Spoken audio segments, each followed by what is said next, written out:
Meninas, bem-vindas ao Prosa de Sexta, a nossa conversa semanal sobre vida saudável e emagrecimento possível para mulheres reais.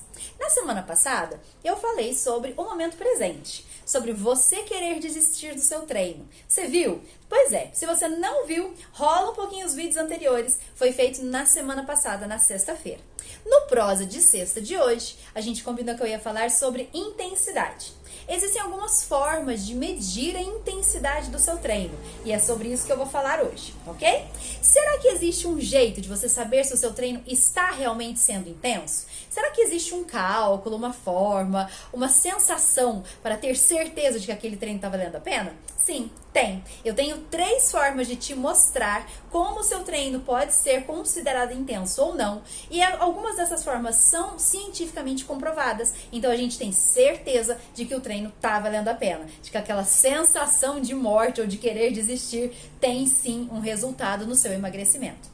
A primeira forma que eu gostaria de te mostrar chama-se escala de Borg. A escala de Borg, ela é muito intuitiva e nós usamos sempre em treinos de alta intensidade em que nós temos ou um grupo maior de pessoas ou uma distância maior. Por exemplo, treinos na internet, por exemplo, treinos que são prescritos por planilhas ou tabelas. Uma vez que você entende essa planilha de Borg, você mesmo pode classificar a intensidade do seu treino. Então, nessa tabela, o número 1 seria o sem esforço nenhum. Eu consigo fazer isso por horas a fio, porque o treino não está intenso, eu não estou com dificuldade de falar nem de realizá-lo. E assim você vai subindo na escala de Borg, 2, 3, 4, até que o nível 10 é o muito intenso, totalmente impossível de continuar fazendo. A ideia é que com essa sensação individual de esforço, que é a sua percepção, você consiga modular as intensidades. Por exemplo, se na semana passada eu, Fran, consegui terminar o meu treino na escala 5, hoje eu me comprometo a fazer 5 ou 6, e aí de 0 a 10 você vai modulando o seu treino. Por isso, em algumas vezes, quando nós estamos treinando juntas, eu te pergunto, de 0 a 10, quão cansada você está agora? Eu queria muito que você pensasse nessa escala e a partir de então começasse a modular a sua intensidade de esforço, ok?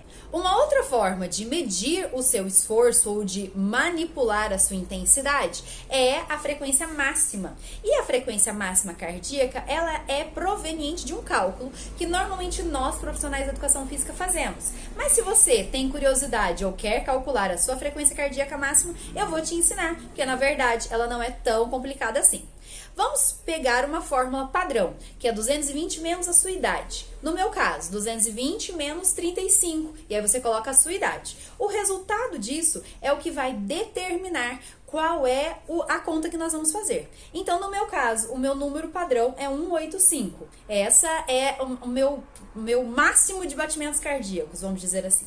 Com esse número, eu posso calcular que 55% de 185, que no caso é 101 batimentos cardíacos, se eu fizer uma caminhada, se eu fizer um treino, se eu fizer um funcional e os meus batimentos cardíacos medidos pelo relógio ou na contagem por percepção, eles chegarem a 101, significa que eu estou mantendo a minha frequência cardíaca num exercício ou numa atividade leve.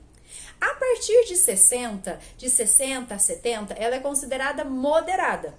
Então, de novo, 185 vezes 70%, que no meu caso daria 130 batimentos por minuto, ou no relógio ou na percepção, ok? Então, se eu fizer um treino funcional, se eu fizer uma corrida e os meus batimentos cardíacos chegarem a esse número, significa que eu estou fazendo um exercício moderado. Acima de 85% é considerado vigorosa o meu exercício físico. No meu caso, 85% seria 157 batimentos cardíacos. Então, se o meu relógio chegou a 157 batimentos cardíacos, ou se eu conseguir contar 157, significa que eu estou no meu limite. As literaturas dizem que a partir de 70%, ou seja, 70% do seu máximo, você já está queimando gordura. E quanto mais alto, mais intenso o seu treino. Ok? A terceira forma que eu quero te falar sobre modular a intensidade do seu treino é sobre a RM. RM é repetição máxima.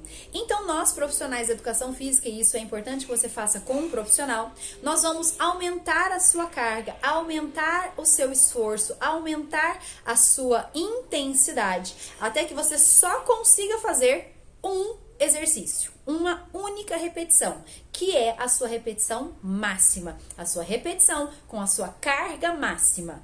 Essa única repetição, ela vai ter o norte para todas as outras. Então, vamos dizer que no seu 1RM, você agachou com 50 quilos, por exemplo.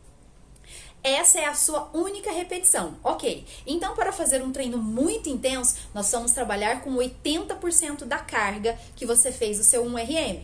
Ou, num treino que for regenerativo, por exemplo, nós vamos trabalhar com 30% da carga, que era 50%, para você fazer um treino que vai trabalhar o seu músculo, mas de forma não intensa, de forma regenerativa.